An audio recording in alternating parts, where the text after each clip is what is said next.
mission. I'm a woman with ambition. I'm exquisite, never timid. I'm about what I say. I'm about to make my own decisions. I'm about my business, and I'm trying to live out my visions. Turn my dreams into reality. Dreams been getting kind of trust your friends no more. Everybody ain't your friend. Yes, hey, y'all, I had to come to y'all from the car because I just don't have time. You know, I got so much going on. You know, check out our website at www.heaven-senate.me. You know what I'm saying?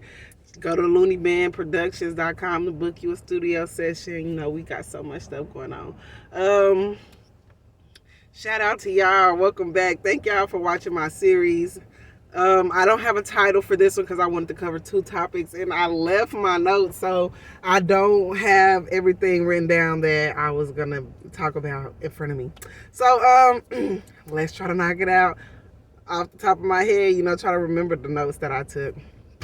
So you know, I'm gonna try not to talk so much and just try to give y'all what I intend to give y'all, because this part of my story, episode 4, is just so hectic, you know what I'm saying? I was going through so much, making so many crazy decisions during this time of my life, you know, and had you talked to me during the times I was making these decisions, it wouldn't have been no talking me out of these decisions, you know, because I was so bullheaded. I'm still such a bullheaded person. So, you know, let's dive right into that. I don't have a title, but I want y'all to know my points are going to be karma, how karma worked, and how I got affected by karma via relationship, and also keeping doors closed, because also, you know, not learning how to keep doors closed made me end up losing everything. So let's get right to it. In the intro, I'll let you guys know I was bullied, and you know, I was made to believe I was very ugly and unattractive. And when I finally lost my virginity, I gained this false confidence that had me walking around being a little whore at a very young age, thinking the more guys I had sex with, the cooler I am, the more, you know, the more grown I am, the more acceptable and more attractive I am, you know, thinking that getting men to have sex with me basically was my power, you know, because I was always told how unattractive I was. So if I could attract a man, you couldn't tell me nothing, right? So here I am with all this fake confidence, and I get with my baby daddy. You know what I'm saying? I told y'all how I was in prison with him. You know, of course, I didn't make it all about him, but he did go to jail, and that was my way out, because, you know, it was a very hard relationship. He was very, very unfaithful. Nothing against him. We was just young. He wasn't ready, and things just didn't go the way it should have went or how I planned it to go. Check out episode 3 if you want to hear more about that. But I was talking about, you know, how I was also in prison in my own body, you know, in my own mind, because, you know, I was filled with all of the experiences that I've had in life. It filled me with hate, jealousy, envy. You know, I was being controlled by sex and lust at this point, not even knowing it, and, you know, lies and secrets, because, you know, I was doing a lot of mischievous things, and I wasn't being real to myself or nobody else about who I was or what I was really doing or going through. So this is really going to be the hardest episode for me to do, because I'm laying some eggs on the table. And there's a lot of people that, you know, been cocking back waiting to throw a bullet at me, that this is going to really get them ammunition if they take this and use it as such. But, you know, no weapon formed against me shall prosper, because I'm doing this because I'm giving my life to God. So with that being said, you know what I'm saying, I want to explain to y'all my personality, you know, how I dressed and things like that. So like I told y'all, you know, I was a lot smaller. Don't worry, I'm finna snap back. You know, I've been on a little eating binge because I'm about to stop smoking, and I'm about to stop eating unhealthy, and I'm about to get back down and get back on my weight loss journey. But I was a lot smaller than this back in my days, you know what I'm saying? So, you know, I thought I was the finest thing walking. Could nobody tell me nothing once I gained this fake confidence that I had once I started attracting guys, because I started dressing secular. And I hope I used that word right. But, you know, at this point, you know, everything I wore was revealing. I always wore short shorts, tank tops, and anything that I felt sexy in. It didn't have nothing to do with knowing you're beautiful and all that, because remember, I'm in this false confidence. You know, at this time, I'm not confident that I'm beautiful and I could be myself no matter what and attract the right guy. I wasn't comfortable or confident being me. So I was confident that I could dress up and be this person that I felt the world wanted me to be, for me to be able to be what I wanted to be in the world, which was accepted by every damn body. And, as I go through this, I'm going to be learning stuff about myself too. So I think that's the really good thing about this series, because, I'm talking about things I've never talked about to nobody before. And the first time I talk about these things, I put it out here for the world to be able to see. And, like the confidence that I was confident that I could look good, that I could dress up, that I could be mischievous, that I could go wreck somebody's home, have them mad at their man, messing with somebody's husband. I was confident I could do some stuff like that. I was confident I could pull a man with no strings attached and have sex with him and get some money from him or do some things like that. But I wasn't confident that I could get the same results if I shedded all that off and was just me and was just myself. And that also put me in a position where I was constantly making bad decisions. So at this time of my life, I done left my baby daddy. I'm out here, just living life. I'm trying to be free. I'm exploring my spirituality and sensuality and, learning my femininity, all that good stuff, So I was also in the ways of Egypt, you know what I'm saying? Like, I was looking into the chakras. I was looking into all the different things as far as the witchcraft, the crystals, and, I was looking into all of this stuff. At this time of my life, I did not believe in Jesus anymore. I was, I felt like Jesus was given to us to, enslave us and to keep us in poverty. And I threw the whole Bible away at this time of my life. And, I was just living freely. I convinced myself that God isn't this evil man in the sky that they tell us about, that, is counting our every moves because he knows the life he done threw us in. And, I reasoned with myself over and over during these times to justify the way I was acting and the way I was behaving, because I didn't want to be condemned for the things that I was doing. And then, I felt like I knew people who were doing things way worse than what I was doing. So, hey, what am me doing what I'm doing over here? I can't be hurting nobody, and I was hurting myself, because what was happening was, I was out here being very promiscuous. And I like to talk about, prostitution, because people act like they don't be prostituting. And basically you have soft prostitution and then you have hard prostitution. That's how I describe it. That's how I got it wrote down in my notes or whatever. So, you got the soft prostitution. The soft prostitution is, when we go out with a guy and expect something in return, whether it's food, whether it's sex, whether it's money, whether it's, whatever it is, we go and get something besides, what we're looking for, something besides love. We're looking for something besides God. We're looking for something besides marriage in a man. We're expecting to get something that benefits us out of this situation. That's what I call soft prostitution, because hardcore, like, hey, this is how much it's gonna cost for this many hours. We do what we do, you pay me, and go on. So that's soft prostitution, where you cake and giggle and act like you really like somebody and try to get whatever you can get out of them for the meantime until you're done with them. Soft prostitution. And then you got the hard prostitution. Of course, everybody know that it is what it is. It's these days, I heard they was charging $40 $40 an hour or something. Like, you know what I'm saying? I can't relate to that. I definitely fell off in that lifestyle when I was on my own. Being where I was from, it wasn't really no really good jobs. What I knew from what I was from was nothing but fast food jobs, which was not enough money for me.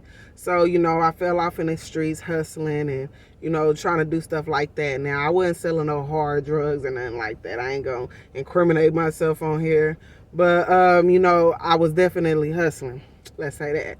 I would keep a job too, because there was a little bit of money coming in. And then I would have me some dudes, some hustlers and stuff like that.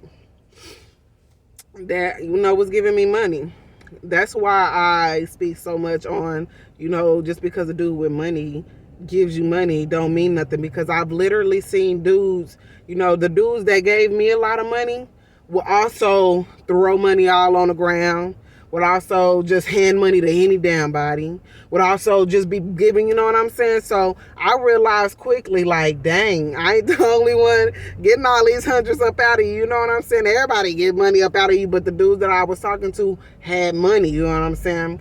I talked to guys locally. I talked to guys that wasn't from the town, you know, but I try to keep it to where not too many people knew what I was doing, but if they did, oh well, you know. And at this time, you know, if you would have seen me back then, you would have seen how confident I looked. You know, I was definitely happy at this point. I'm not going to lie.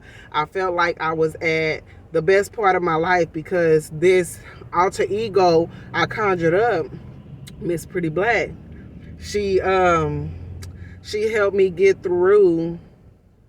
She helped me get through, you know, all the pain and misery that was being inflicted on me by not being accepted by the world just for being myself. So I created this alter ego, Miss Pretty Blakk, and Miss Pretty Blakk was a lot tougher. You know, she was a lot. If you really know me, you know that Keisha and Miss Pretty Blakk are two different people. You know, like, I really get what the celebrities be talking about. Like, and it's real life spirits. I don't care what nobody say. It's real life spirits, even on the regular level, because this gonna be a sidebar. For example, you know, I've been planning on, you know, changing up everything that I'm doing. You know, all my music that I've done in the past, scratching it, and everything I do moving forward is gonna be motivational, inspirational music. I'm not doing anything else negative. And, you know, I had a performance that I forgot I had to do that I signed up a few months ago. And I was like, dang, I haven't written any new music yet, so I need to, you know, listen to a couple of my songs and, you know, get the energy flowing for so I can, you know, be ready to perform and hop on stage. And what I did was cut on my music and just repeat all my songs. And when I tell you, I immediately snapped into Miss Pretty Blakk mode. My language changed. I was cussing more. And, you know, I was feeling a different way than what I was feeling, you know, right before when I was listening to my gospel music. And, you know, like, the energy that I put on Miss Pretty Blakk really came over me and was on me all day until, you know, I went to attempt to perform, and I really didn't even get to perform that night. So I conjured the spirit back up for no reason. But that's that, you know what I'm saying? So basically, you know, get back on track. The confidence that I was walking in life and the decisions I was making, you know, I was really out here just being promiscuous, you know, to make a long story short. And I felt like it was working for me. You know, I had more friends at the time. More people was hanging out with me. Everybody wanted to come over my house, chill, kick and smoke, bring the studio over. Like, everybody was kicking it. I was getting money. I felt like I was looking good, and everybody was all in my face. I was living the life. Do you understand me? So I was like, oh, shit. Then I was doing my music. Shout out to 103.9 in Wichita. You know, they had my song Dedication. Dedication is on YouTube. They had that song spinning on the radio for a little bit when I was down there. And I felt like I was on the up and up and up during this time of my life. So I'm out here using niggas, you know, rapping about it too. Like, a nigga, this niggas ain't got no money. If he broke, then this, that, and the other. You know, I'm on that road, you know. Everything in my music is talking about women hating on me and F these men because they ain't ish and all I want is their money. And I was really out here living that way because it was the way to protect my feelings because I've been treated so bad by both of them. Shit, I didn't know. I felt like I should be a monster too. So that's what I was out here doing. And that was not the way to go. Because what ended up happening to me is, you know, I would be from one dude to the next dude because I didn't want to catch feelings for none of the guys. So one dude, I mess with one guy, send him on his way. You know, the next time I feel like I want to have some company or get lonely or whatever, I invite another guy over, then I send him on his way. Sometimes it'll be a period where I'm talking to one guy, but if I feel like I'm getting in my feelings, I will push him away on purpose and start talking to other guys immediately because in my mind, to get over one guy is to get the next guy. And what that did was land me in a position where I got pregnant. And I felt like a dumbass. You know, here I am walking around with all this confidence. I'm the baddest. I'm rapping and I'm fine and I just got my shit going on, right? Wrong. I didn't even know who the daddy was. So now this is where it get real because people didn't know, nobody knew this about me. You know, I was so ashamed. I made up all kinds of lies. Now this is what us women do.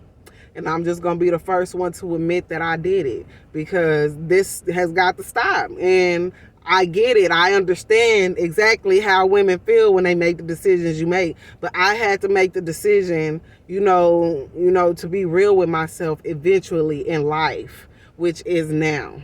Because then I clung on to a lie for dear life because I was so afraid of what people thought about me. You got to keep in mind, this is the same person who barely overcame bullying. So me having this personality and this persona on myself that I just got it going on and I'm that chick you want to be with, this, that, and the other. And now I'm in a position where I don't even know who the father of this child could be. And I don't even know how to, accept that myself. So I would be literally going crazy. One moment I would be, like, you know what, it ain't the baby fault. I'm going to go and have a baby. And then I would get so afraid. I would panic because I can't believe I done put myself in a position where I don't know who the daddy is and I didn't have the balls to tell nobody that part of my story at the time. So, here I am like every other girl in this situation trying to put it on somebody, like the guy I was mainly messing with. It was the guy that I was messing with like, on the regular. But then I do know that I had stepped out and fucked around with some other guys too in between times. So around conception, I really couldn't tell who was what. And, I was ashamed. And I cried. And, that's why, I ended up getting an abortion. I aborted the mission because I refused to be humiliated. And, the baby didn't turn out to be who I wanted it to be.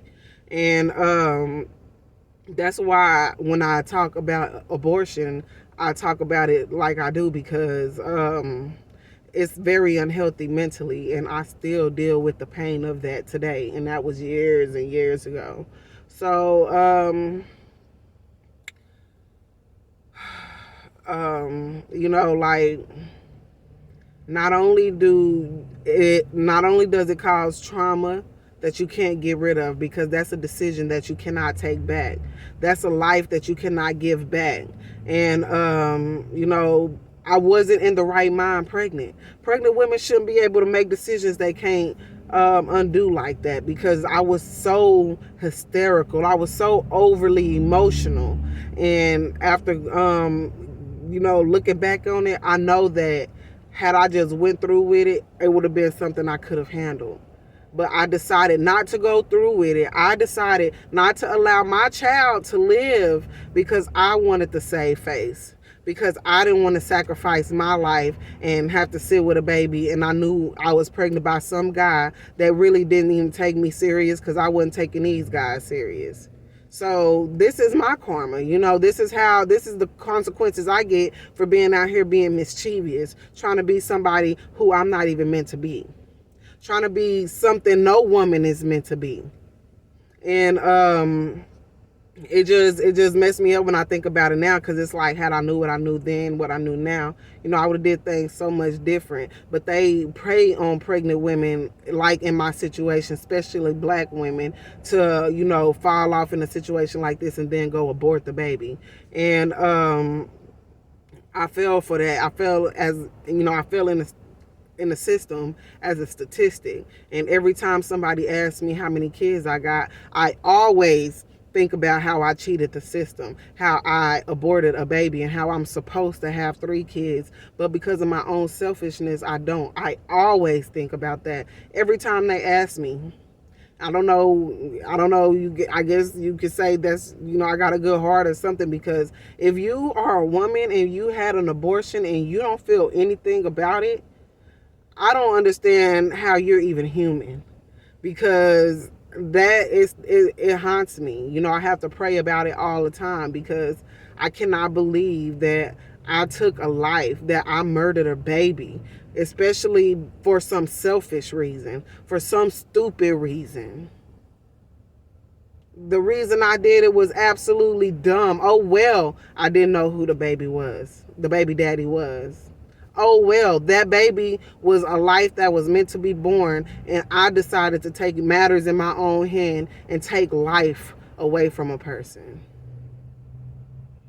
And this is not me beating myself up. This is just me being honest. And I'm holding myself accountable because of the decisions that I made. It was very irrational, and it shouldn't have happened, and it shouldn't have been able to be made happen. You know what I'm saying? I feel like if women didn't have the option to get an abortion, women would make better decisions. You already got to fight STDs and duck and dodge STDs. And then now if you get pregnant, you can go buy a pill, kill the baby, or you can go to a clinic and they'll surgically remove the baby. Like, no. Close your legs, save it for marriage, so when you do get pregnant and multiply after being fruitful, it'll be something healthy. You don't have to go get no abortion. You can have these babies, and these babies that God says should live will be able to live, and you don't take matters into your own hands and kill a baby. In the Bible, it says a foolish woman with her own hands will tear down her own house.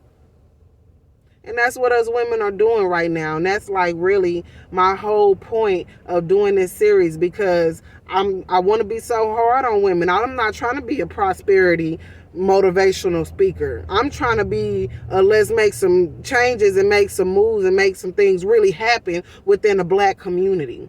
Everything I talk about is going to always be targeted towards the Black community. Yes, any woman, any girl can learn from these things, but my goal in my life is to get Black women on a path of virtue. And it's sad that I'm even scared to say that, because so many women do not want to be virtuous because they feel like that's enslavement. They feel like that's being controlled. They think self-control is somebody else controlling them. And I want y'all to know, look, I walked down the same exact path. And to keep in mind, during this time, I was very spiritual. I was definitely rocking the crystals and in the voodoo and not believing in Jesus and in the ways of Egypt and trying to learn how to line up my chakras. And I was definitely in that stage during this time of my life when I started making these type of decisions I knew I shouldn't have been making. And not even just the abortion, just out here having sex wildly anyways. I used to believe, people ain't meant to be in monogamous relationships because you get tired of people and you want to move. The only reason women are so hard to please is because she catching so many bodies. When you have a sex with a lot of men, you become hard to please. And then you feel like you ain't having fun no more. And now you need to try something new. Now you want some excitement. Now with your own hands, a foolish woman will tear down her own house because she ain't happy no more. She wants some peace, or something like that. I know this is not everybody's situation. I'm talking about the women who is in this situation. So don't come, if this ain't your situation, let it fly. I'm talking to the women who have the same experience as me, because I know for sure a lot of us women make irrational decisions because we ain't got God. Then, you have all these TV celebrities that come with all these different excuses and reasons. And, we start looking for reasons and things, that, to resonate with us. I keep hearing this word over and over and over. And I'm so tired of hearing that people are looking for something to resonate with who they are. We are all, we all fall short of glory. Nobody should be looking for nothing that resonates. We need to be looking for corrective action. And at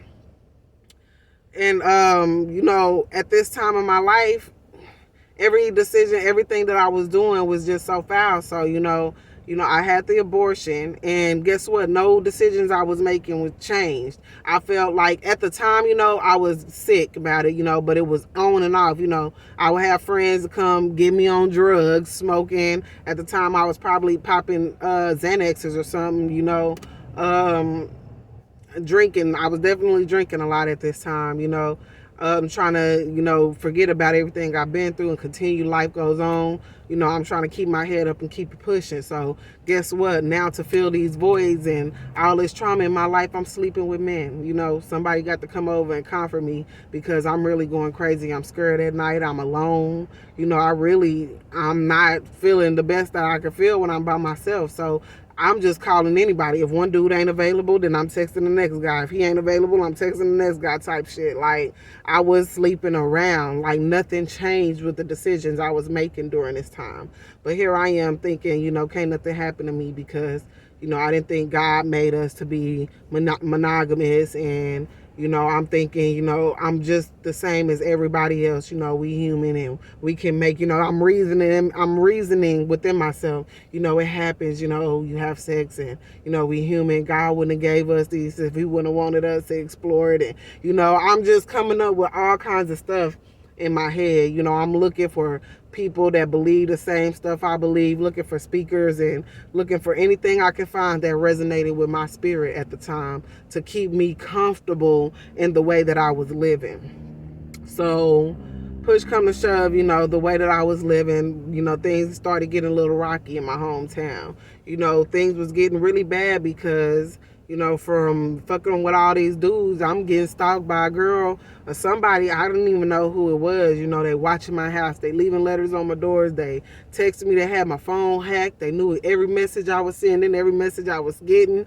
And everybody that came to my house, everybody who had a girlfriend that came to my house, girlfriends was getting text messages letting them know they was at my house, whether we was fucking around or not. A lot of the times that we wouldn't be fucking around. Like the dudes that they were texting, girlfriends, wasn't even guys I was messing with. The homies would come through and record at my spot sometimes, and all the niggas would come over there, all the guys would come over there and chill. And, I'm, put myself in all these dangerous positions.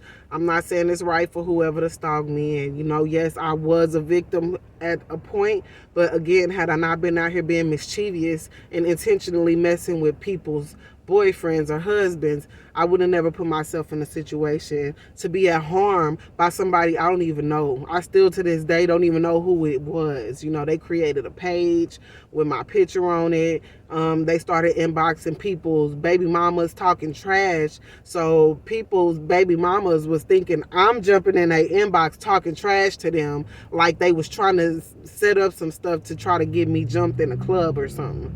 So, my mischievous conduct is put me in positions where people don't like me in this manner. And, at this time, I'm like, oh, they hating. Check your nigga. He owe you loyalty. But at the same time, I don't care. I don't have respect because then nobody have respect for my relationship. So I'm being rebellious. And God got karma for people who be rebellious. I'm out here being rebellious, messing with all these people or these guys I know is in relationships and not giving a damn about women and how they feel. Then on top of that, I feel like I'm abusing guys. Even though now I know I wasn't using and abusing nothing because they were the man, they were the overhand, they were the ones with the money. I realize now I wasn't really using and abusing them, but my intentions were to use them up, get what I need out of them, what I can out of them while I can, and send them on about their way. So God, he judge you off of your intentions. So that's when I get into the next portion of my life, when, I get with my ex, golly. So if you listen to my last mixtape or the last songs that I got out, any songs talking about a bad relationship is most likely about my ex. And, I really just realized, just a few weeks ago, that was your karma. And I was like, well, damn. Here I am, I feel like I'm in an abusive relationship. I'm a good woman to him, which I was. I didn't cheat. I didn't lie. I tried my best to provide for a man. I did do all the providing. I worked my ass off. I worked overtime. I did so much for this man to show him that I could be the girl for him. And he stumped on that shit and spit it in my face like I ain't did nothing to him. You know what I'm saying? So I'm gonna walk y'all through that. basically, you know, when I meet this guy, you know, I leave Wichita, leave all my problems behind because I done had an abortion at this point. I'm humiliated on the inside because of the decisions and all the filth and the guilt that I'm carrying inside of me, all the lies and the secrets that I got bottled up inside of me. I'm dressing it up with makeup and cute clothes and doing my hair and stepping out with my nose in the sky, and people think I'm confident. Whole time I'm broken. Whole time I'm destroyed mentally, and I don't even understand where I'm going or where I'm at because I don't even believe in Jesus at this point. So what am I really believing in? You know, I started feeling so faint and heart, like, you know, I became even darker. I started not giving a damn. But then, you know, I was trying to control that too. So when I get to the city, I realized that life is not as easy as I thought it would be moving. You know, I did become afraid to come down here and hustle because I didn't know nobody. And I knew that you can't just come up in nobody's city and start making money. And I know how to make money and I know how to collect. And I didn't want to step on no toes and put myself in a situation because for the first time in my life, I was trying to put my daughter first. You know, I would say the second. Because the first time I put my daughter first was when I decided to move. Because I was on my way to trouble that I wouldn't have been able to get out of. And, you know, I was like, I couldn't imagine being taken away from my daughter for years and not being able to see my daughter. Let me go. So, you know, I grabbed my daughter and I left town. And, you know, so I'm still in a point where I'm trying to think about the decisions I made because I am aware that I ain't been making the best decisions and I really got to find a way out. Right now I'm living with my mom. We in somebody's hood in Dalworth and I really ain't even feeling the environment here. But, you know, I got to make do with what I got. You know, I'm in a new city. I already know how that go. I'm a pretty girl. And here I am about to put my confidence on. I'm about to put it on because it ain't within. So I'm putting on my confidence, putting on all my confidence so whenever I go out, I can wear my confidence. And of course, the same energy comes. No girls like me and all the guys just got sexual attention for me. Of course, I did meet guys that was trying to, you know, take it there with me, but I was making stupid decisions and I knew I was making decisions. So when I met Mr. Right, you know, I blew it because I felt like he was too good for me. I actually met a guy that was young, my age, very handsome, very well-mannered. Both parents in his life, his own car, a job, his own place. And I just felt like I was not good enough for him. I was afraid that, dude, I don't have nothing to offer you. You know, I knew that I didn't really have much value to bring to the table at this time. That's why I rejected the good guy. And this is why a lot of women reject the good guy, because they feel like they can go and get more and feel more worthy to a guy who needs them. It's like the need to be nurturers. We doing it all wrong. We don't need to be nurturers to our men in a manner where we mothering them. We need to allow our men to be men. And if they not a man, we need to push them onto the side and wait and steadfast for the Lord to send us a good guy. Not be going around here sexing around until the one you think come along, because when you make them type of decisions, you push them further out. Yes. I'm really trying to make this quick. So, you know, when I got with my ex, he told me, believe what people tell you. You know what I'm saying? I can't even say, oh, it was so beautiful the first 3 months and then he just flipped the script. Like, no.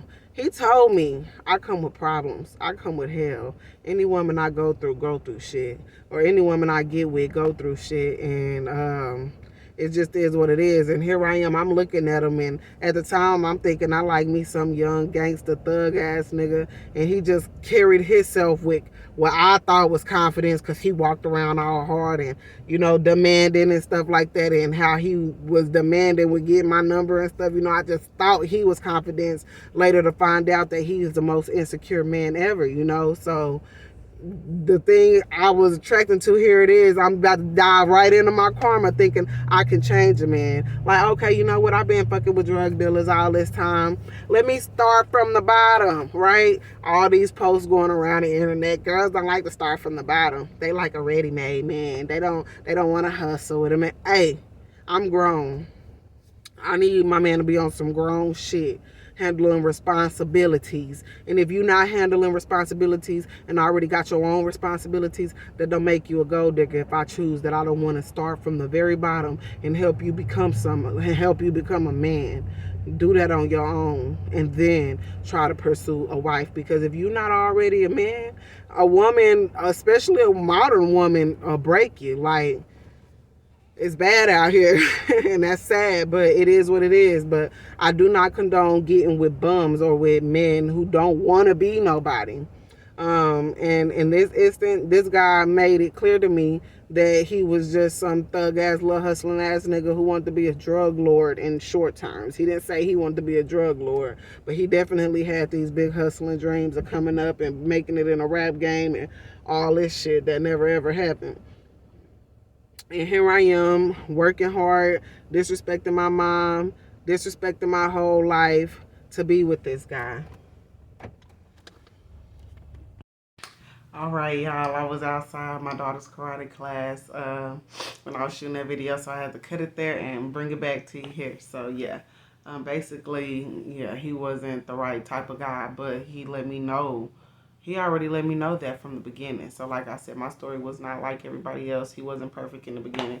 He was very imperfect in the beginning, and he told me he was.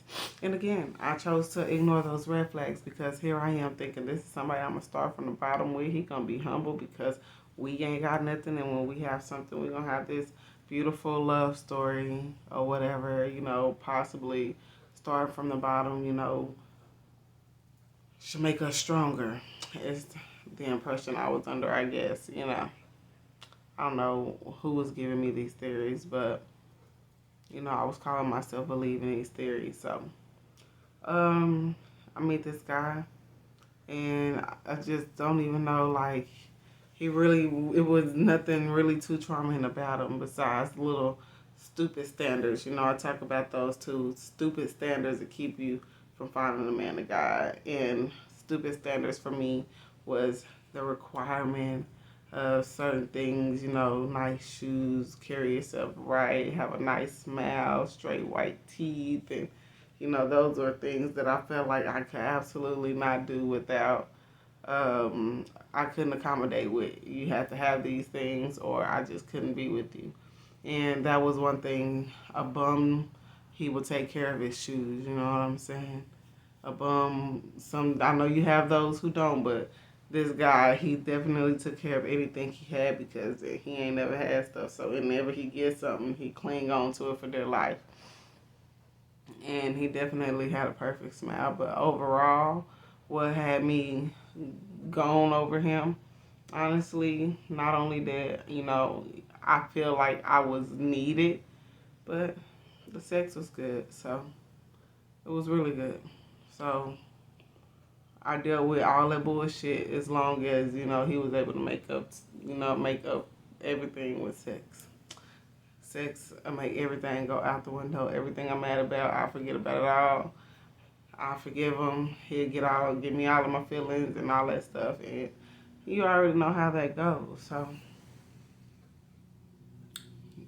like I said, this guy was my karma. You know, while I was out here popping my shit, living my best life, wearing my confidence, using guys, and to get what I can out of a guy. And in return, I end up getting with a guy who used and abused me and got everything he could out of me. And when I say I'm going to get into keeping doors closed, it's because my downfall with this guy was not keeping doors closed. I knew he wasn't the one for me. And every time I would get rid of him, things would start happening for me. As soon as things start happening for me, you know, I'm not mad no more. I'm cool. Hey, you can come back. I'm good now. You know, I thought I was finna have to get evicted because I couldn't come back. But, you know, I came up some kind of way. God made a way. At the time, I wasn't even believing in God. I thought it was just, you know, me manifesting. And, you know, because that's when I started thinking I was manifesting and, you know, looking in other places for help instead of looking to God. So here I am not keeping this door closed. And every time I would take him back, I would lose some more things. So, you know, towards the end of the relationship, it literally took for me to lose everything. And even then, I still continued to mess with this guy. Me and this guy used to fight every day. Like, when I tell you fight, I ain't never had to be so ratchet. I ain't never had to be so ill-mannered because of a guy that I was with. Like, we used to fight terribly bad and in front of my child, you know. So my daughter, my oldest daughter, got to witness some unnecessary behavior from her mom and the dude, which I'm now trying to correct and give her a better vision and outlook on life and let her know that that is not okay and that's not what you're supposed to act like. And you're not supposed to be with a guy who provokes you to that type of anger. And, you know, I'm also on her head anyway about preserving yourself for marriage. I'm sorry. Me and him had absolutely nothing to cherish. We had no kids together, thank God. You know, and that was one of my testimonies in this whole thing too, because, you know, after having that abortion that I had, you know, I did want another chance to have another baby, and I tried to conceive with him because I thought maybe that would make him act better, because he would always act like he just want a family and his baby mama keeping a baby from him, and all he want to do is have his family, this, that, and the other. So, you know, I used to pray and be like, God, please give me a baby. You know, even though I didn't believe in Jesus, I didn't know what God I was praying to. But, you know, I would always want to, you know, like, why can't I have a baby for him? Let me get a baby, please, please. You know, we leaving it in every time we have sex, you know, and the baby just never happened. Thank God that God knew more than what I knew at the time, because I was really praying to have this man's baby. Even though we were fighting like hell every day, having to call the police, I was so miserable with him.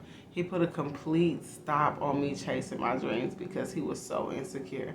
I couldn't do absolutely nothing with him, could barely work, and I'm the one paying the bills. He swore I had a work husband, and I never knew that people really did things like that until, you know, I started seeing people talk about having one more often on the internet, and I'm like, so this is the type of stuff we're praising. Like, this has got to be stopped. If you got a man at home, you don't need no work husband. If you got a woman at home, you don't need no work wife. Like, why are we embracing that type of behavior? That is pure trash. And this guy was so insecure. Like I said, he carried himself with what I thought was confidence too. A lot of times when you walking around here and everybody think you confident, you really the most insecure person ever. I would like to say he was of the devil, but he was definitely the karma, you know, from the seeds that I laid, you know, and the seeds that I sowed. I was reaping what I sowed. You know what I'm saying? And he came and gave me the business, you know what I'm saying? And not keeping them doors closed once again. It went from, you know, one apartment, you know, the whole relationship, the nigga didn't work at all. And when he finally get him 2 jobs, I lose my job. He think I want to use him. So he quit a job. He leave. I gotta lose an apartment. But then I figure out a way to shake back and not have to lose my apartment, get everything taken care of. Then guess what? He want to come running his ugly ass back, but because I'm lonely, don't want to start all over. All these different excuses that I got in my head. You know, my baby used to him. I don't want to get my baby used to nobody else. And, you know, I'm going to just try to make it work. I done already let him come back. I guess this is my life now. You know, I done said all these different stupid ass things because I kept taking him back. And so I would take him back again, and then sometimes, you know, it'll be okay for about a week. He will act right no longer than a week. A week is too long. And, you know, sometimes it'll be a while before something else happens to me. But towards the end of our relationship, it was back to back. Like, when I got to the point where I was losing big things, you know, big stuff was starting to come up missing, like losing my whole apartment and really going through the evictions because, you know, in the past, you know, when I would say I would take losses, it would be stuff like coming up short on the rent, coming up short on the car note, on some bills or something. And, you know, I would always come up with the money. But when it got to the point where I couldn't even come up with the money, and I'm completely depleted, all funds gone. Nobody want to help me because nobody likes him. Everybody knows the situation that I'm in, and everybody knows who he is, and everybody absolutely hated him, and nobody wanted me with him. So nobody wanted to help me as long as I was with him, and it just put me in a position to where I had to lose everything. So even then, I stayed with him. So, first I lost a job, got fired from the whole job. And then me and him, of course, we get into it because I'm upset, nigga.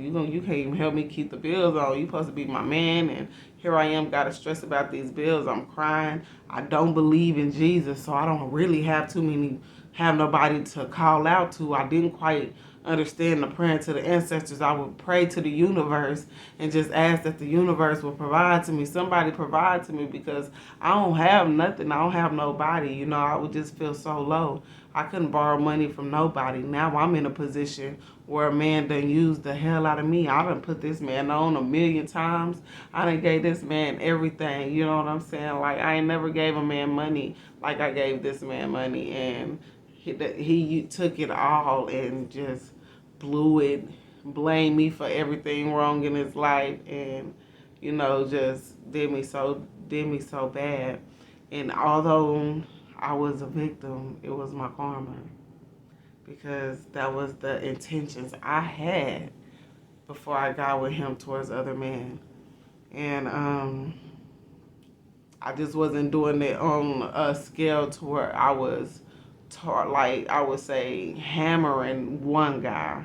I was just trying to use a guy here, use a guy there, but at the same time, like I said, it would be guys who would say that they fell for me or caught feelings for me, and I would just blow that off. I could name a couple of times where I was just mean to a guy that was professing his feelings for me, and it probably could have been a good thing, but I was so afraid to settle down and get my heart broken again that, those were the guys that I was like, don't call me no more. Stay away from my phone because you tripping, you catching feelings and stuff. Ain't nobody got time. Block his number, act like I don't see him when I see him you know what I'm saying? Like, the whole time I'm not even realizing, like, dang, these are real humans. This is somebody's son. And he probably really like you, and you being mean. You being a real asshole, and in most cases, you probably done already slept with this guy, and he probably think of life a lot different than you trying to fucking duck him, but you just seen him. You think he got a little money, he can give you a little whatever, he can buy you a little meal or whatever it is you were using him for. You know what I'm saying? And the whole time, he was probably trying to make something with you, but you never received that blessing because you wasn't moving with the right intentions. And that's how I was walking in that false confidence, chasing dudes for money, wound up put me in a relationship where a dude had control over my whole mind, my whole finances, my whole everything that I was misusing and wasn't using for the Lord. And even then, the ways of Egypt, I was trying to teach it to him. And he used to always be like, you don't even believe in God. You don't even believe in God. And I used to look at him like, I believe in God. And I used to come up with all these theories that everybody come up with to make God resonate with their belief system, and he used to always be like, don't tell me that Jesus ain't real and hell don't exist because you don't want me to think that. And it's like, that's what I mean by when people, you have to have something like hell at the end of life to scare people to do right, because people really will not do right without knowing that there's going to be the wrath of God. But he used to always be like, if I don't believe in hell, then I will be the worst person alive, basically. And he was already borderline the worst person I knew. And that was my karma. And every time I opened that door back, I lost something. I lost a job, then I lost the apartment, then I hurried up, got another apartment before my broken lease hit my record. Then boom, every time I would lose something, he would leave until I get my shit back together. This is how bad it was, you know what I'm saying? And I can't believe I would let him come back every time. This is how insecure I was, even though I was so confident. And wake up, get fired, argue, fight, he leave, scramble up, get my shit together. Boom, he come back. Then boom, lose my apartment again, eviction, lose my job. I got fired again from a job immediately. Then boom, he leave me again. We get into an argument, he gone. I gotta move in with my mama. At this point, I'm like, I'm done. But I really wasn't. He finally got a car. His mama got him. And he was living with his mama. I was staying with my mama, but our relationship was so toxic. Nobody wanted us staying together in that shit. I still was trying to give him a chance. Like, dude, you see, I lost everything messing with you. You got a car now. I really didn't want to ask my mom or ask nobody to help get me to work or to find a new job. I really wanted to be able to prove that he could be the success story and we can be this power couple and have this relationship where you just come from the bottom and be so amazing on somebody and Clyde shit. Like, that shit just don't work. But yeah, that's what it was. And he showed me immediately. He wouldn't even let me drive his little raggedy little kid. Like, I ain't shitting on nobody with a kid, but primarily I would have to fight him to drive my own cars, because if I wanted to drive my own cars, I was cheating. He had to drop me off at work. He did not work. If I wanted to take my own car to work, I was cheating.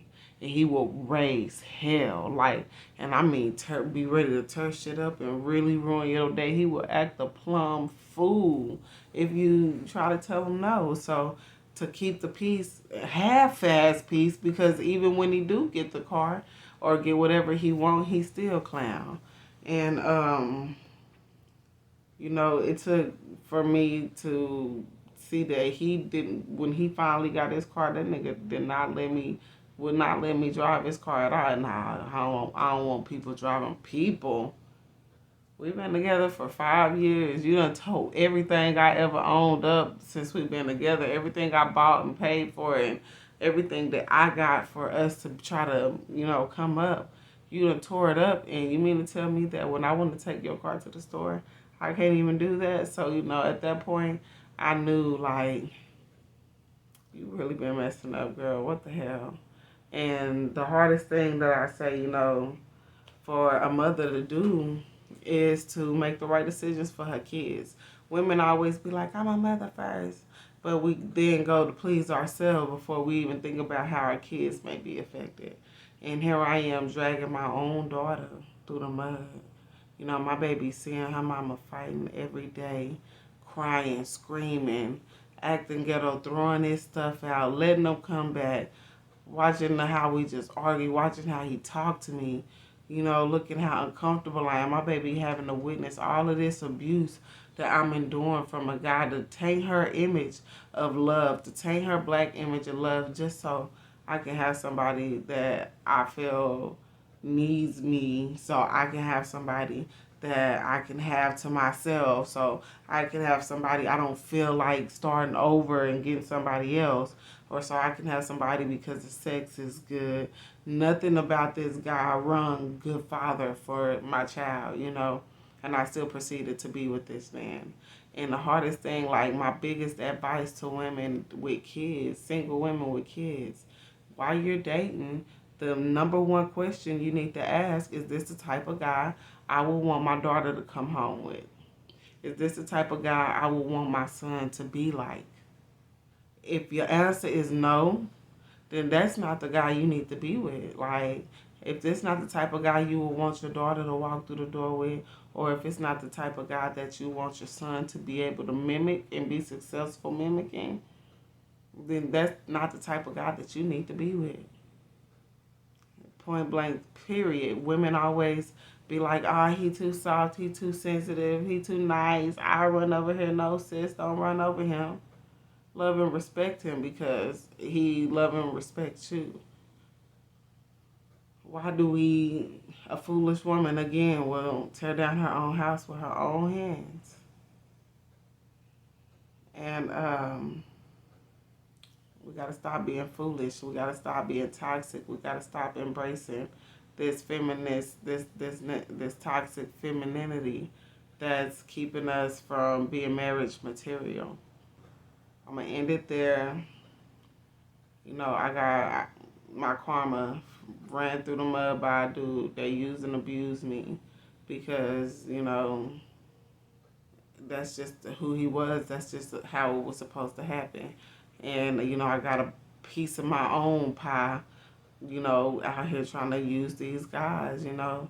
And although nobody knew it, because I would always put on my confidence every day and walk around with this false confidence on, you know, I'm tormented by all the lies and the secrets I've imprisoned myself to because I can't be me. I can't really let it out. I can't let people know what I've really been through because I'm so embarrassed, you know. I can't really tell my friends the truth, you know. Here I am talking to my friends trying to vent, and then I gotta do a hard stop and be like, oh shit, let me not say that because they're gonna use it against me. So, you know, instead of giving it to somebody to use as ammunition, I'd rather put it out there in a way to where it could help somebody and where I could tell my own story and explain why I have such strong opinions and points of views because I understand, you know, the emotional standpoint of a woman and the decisions that we make that are so toxic because I've been in so many toxic situations and I do understand that a lot of the toxic situations that I was in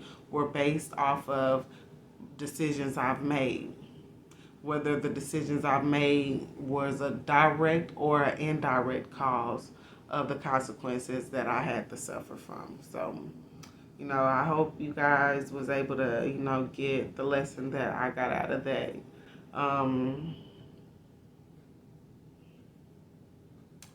Don't be that toxic woman, you know. Although you might get hurt in life, pray and ask God to soften your heart and not to make you bitter. And you got to be able to let go of that hurt and be open and don't become a bag lady. You don't want to become one of those women who just got a disdain in their mouth, a bad taste in their mouth for men, and who just, you're so afraid to get your heart broke again that you just don't want to love no more. You got to let that go. You got to let that pain go so that you can be the best person for the right person.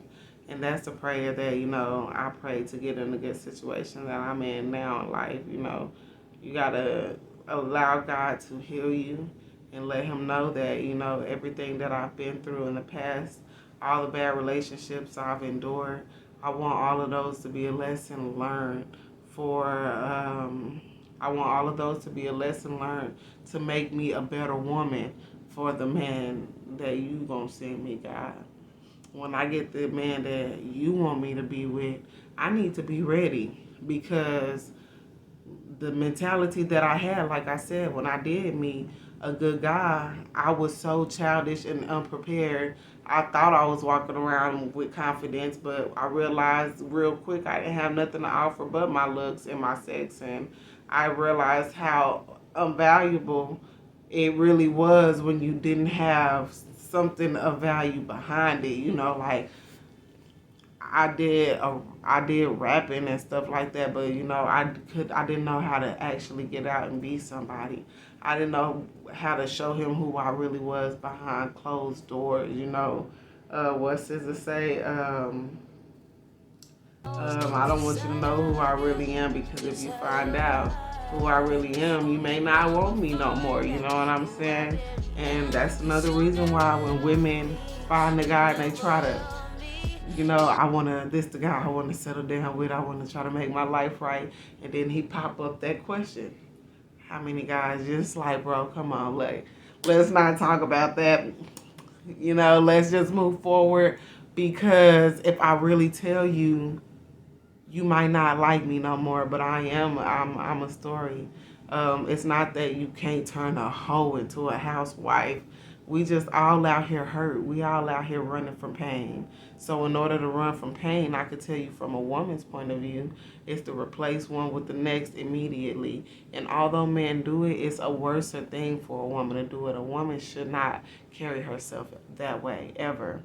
You have to pray to be able to forgive the people that hurt you and to forgive yourself for putting yourself in a position to accept those type of things. Because in most cases, we have the red flags and the warnings before we get to the destruction. We just refuse. We just choose to ignore the warnings that we are given. And once we have to suffer the consequences for ignoring those warnings that we're getting, then we get the cursing God and swearing God ain't real, instead of being honest with yourself and thinking, what did I do? Where did I go wrong? What step did I take that made this domino effect into these type of consequences? So that's what I hope you guys get out of that. The abuse that I endured from both my baby daddy and my ex, those were all results and decisions I made. Those were all the consequences for the decisions that I made. For my baby daddy, I decided to disobey my mama, to disrespect God, myself, and go all out and be, a grown ass little girl I wasn't supposed to be. I was very deviant, disrespectful, rebellious, and bullheaded. So in return, my karma was my baby daddy. You know what I'm saying? Here I am thinking I'm in love and I'm in lust. And what are you doing? He dogging me and causing me the same exact hurt in my heart that I was causing to my mom. I never realized the type of pain you feel when you see your child setting off to do things you don't agree with, and you can't do nothing because now they grown, or not even grown. They got their own mind and can make their own decisions no matter what you say. And here I am, 16 and bullheaded, not knowing that my mama was feeling this pain, this burning feeling in her chest every time she look at me and find out her little girl done had sex, find out her little girl got this little boy that's got her head gone. Whenever this pain that she feel in her chest, it's the same exact pain I felt in my chest when I found out he had another girl pregnant. When I found out that it was another girl in his phone he was saying I love you to. When I found out the girl that came to pick us up and bring us back from out of town back to our hometown was this side chick, and they was really messing up. That was the exact same pain I felt in my heart. It crushed me. You know what I'm saying? That's how karma works. Just like I was out here abusing these men out here before I got with my ex, thinking I was using them, thinking I'm going to hurt these guys' girlfriends because nobody respected my relationship. I had no respect for nobody, not even myself, but I was portraying it as confidence. I was walking around like I was confident.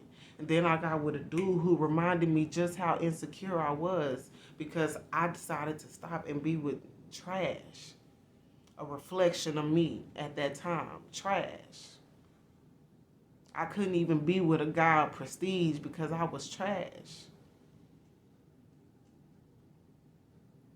And that's how karma work on everybody.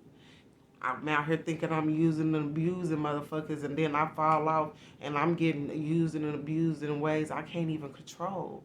Couldn't even get out. Thought I had control over everything. I pay all the bills. Get out. I ain't running nothing because when he said something, the doors was right back open. I had to pray for God to give me the strength to be able to close that door and keep that door closed. And it wasn't until I started asking Jesus to reveal himself to me. All right. God, I've been going down this path. My chakras, I can't get in a position to line them up right, or something ain't right. I don't know who to believe in. I ain't got nobody, I didn't have anything, praying to the universe, praying to the sky, praying to absolutely nothing. And I was getting absolutely nothing. And then once I started reaching out for Jesus, and when I started reaching out for Yahweh, I started getting different results. And, even then, when I started reaching out for Yahweh, I was still making very bad decisions. So, because I was still in conflict with myself, and I was still in a physical life, still in prison to jealousy, envy, sex and lust, lies and secrets. And I was still out here fighting these demons. And although I'm screaming to the Most High to deliver me from these demons. So when I finally break away from my ex, I'm still fighting these demons. I'm still in prison in my false confidence. And I'm going to tell y'all in the next episode the things and the steps, the things I went through to help put me on the path to where, my whole entire belief system has changed and my walk of life has changed. And the things that I used to do, I just can't do no more. So hopefully what y'all got out of this, is be careful of your intentions and everything. It's very important to be a woman of virtue, because when you're not a woman of virtue, it's going to come back and hurt you. Bars, you understand me? Keep doors closed, because if you don't keep doors closed, God will snatch stuff right from you, Whatever blessings you have ahead, if the person with you is not meant, if those blessings isn't meant for them, it'll stop those blessings from coming to you. And I hindered myself from a lot of blessings because, I wanted to satisfy the flesh. Y'all stay tuned. Episode 5 next. I want more than what I'm getting, praying for patience on my mission. I'm a woman with ambition. I'm exquisite, never timid. I'm about what I say I'm about to make my own decisions. I'm about my business, and I'm trying to live out my visions. Turn my dreams into reality. Dreams been getting kind Can't of trust your friends no more. Everybody ain't your You friend. know